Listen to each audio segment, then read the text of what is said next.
This past summer, my parents hopped across the pond for their annual visit. One of the places we decided to explore this trip was Winchester. I decided to do some filming while we were there because of a particular literary connection, but I'll get more into that later.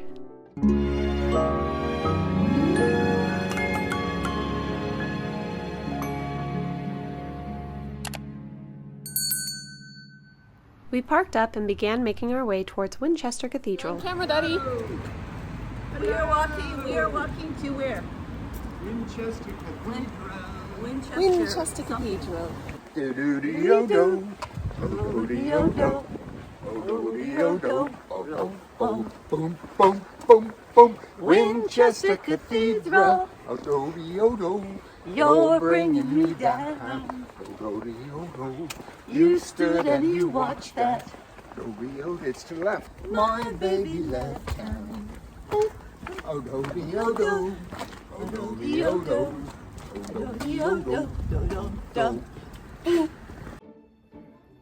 My mum is a bit of a magnet for gift shops though, and this one was particularly adorable.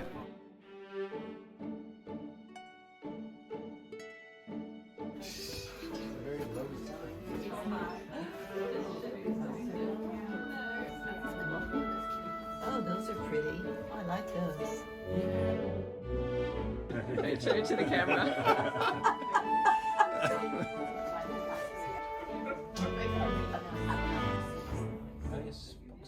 With souvenirs acquired, we got back on track. I got a little souvenir from Winchester. Is this the one I saw on the video? Books and prints shop. Oh. Ooh, books.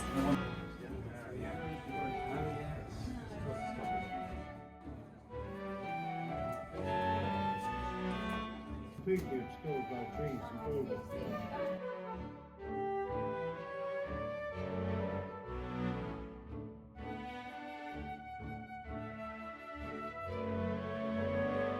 This little corner we passed, by the way, was so beautiful with its timber-framed Tudor houses. A few weeks later, I actually decided to do an ink and watercolor painting of it.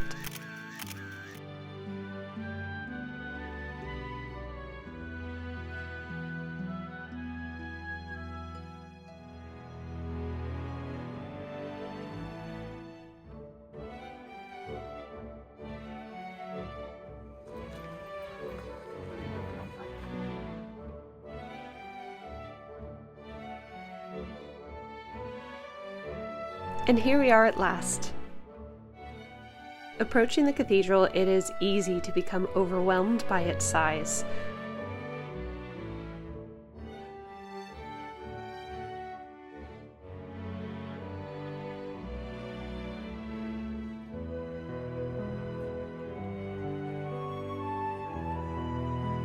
Winchester Cathedral is in fact the longest medieval church in the world, with its nave the longest of any Gothic cathedral in Europe.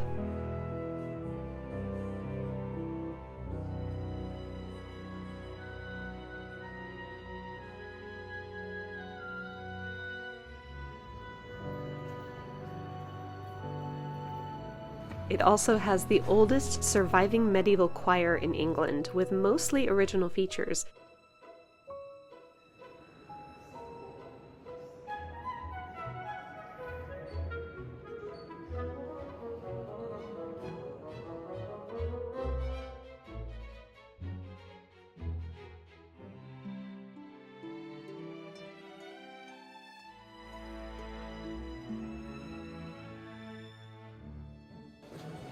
Oh, that's the Norman South transept over there. As well as a Norman South transept, the construction of which was begun in the year 1079, after William the Conqueror became king and installed his own bishops to replace those of the Anglo-Saxons.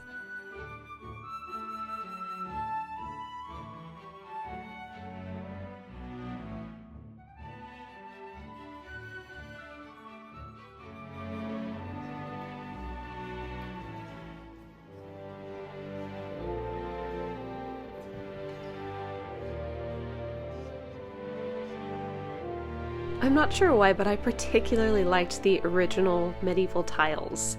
Just the idea that I'm standing on the same tiles as people hundreds of years ago is astonishing.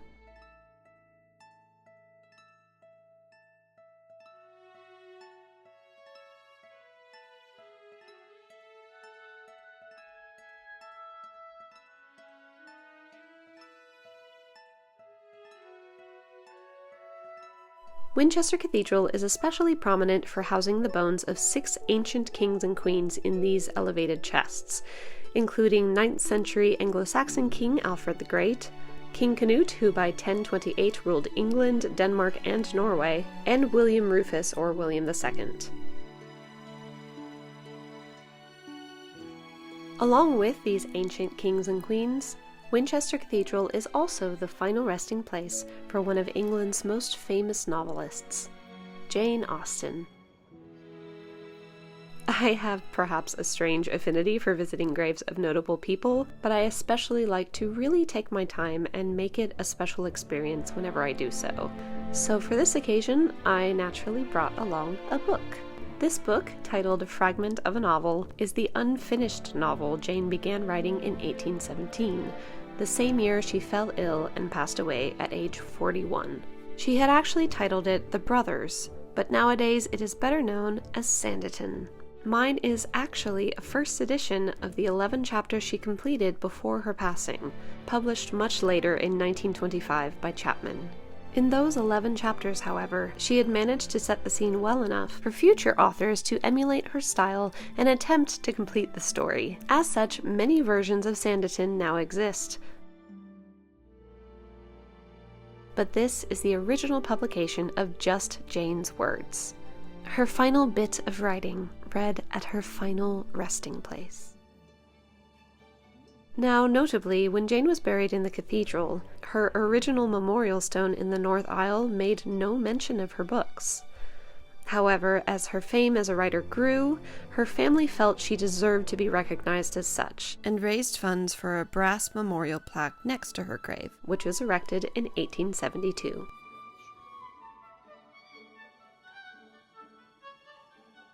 In 1900, she was also given a memorial stained glass window, which sits above the memorial plaque. Now, we didn't make it to Jane's Winchester home this trip, so that will be for a future visit, but the cathedral is certainly a place to visit for any Austen fan. There was yet more to discover in this cathedral, though.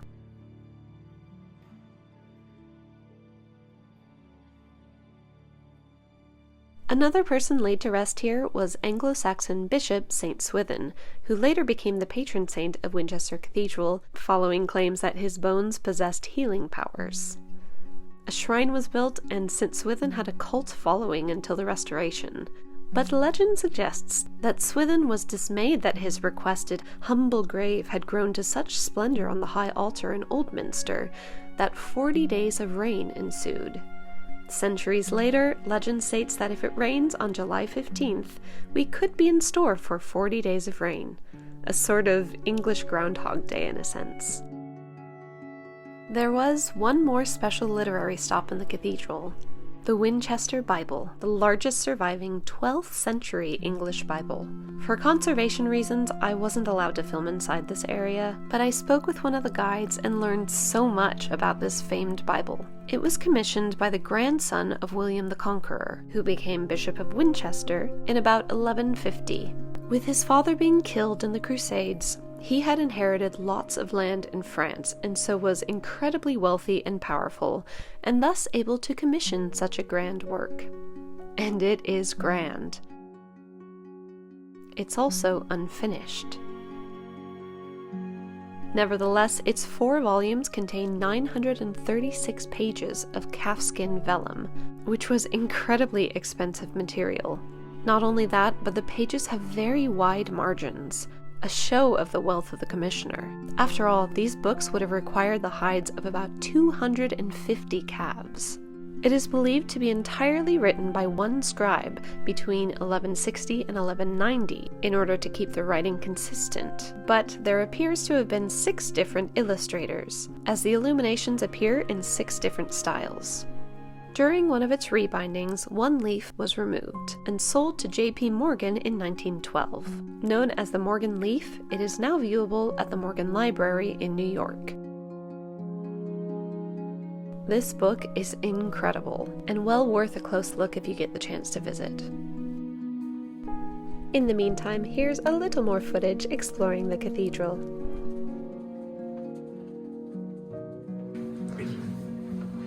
Hello.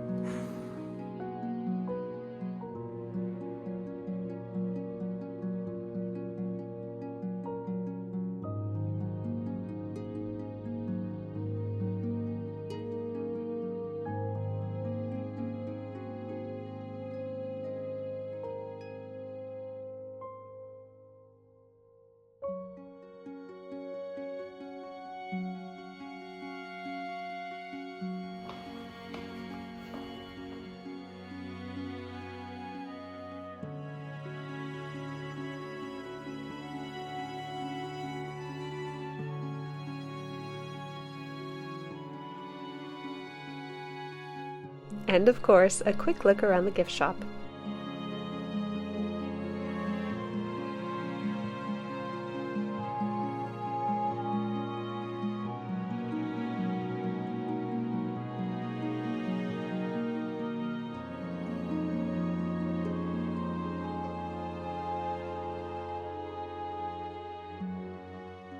Thank you for joining me on this trip around Winchester. This video was very delayed in being finished, but we had a great time with my parents on that trip, and luckily we'll get to see them again soon for Christmas. Until next time, be kind, be curious, be authentic, and effective. Odo,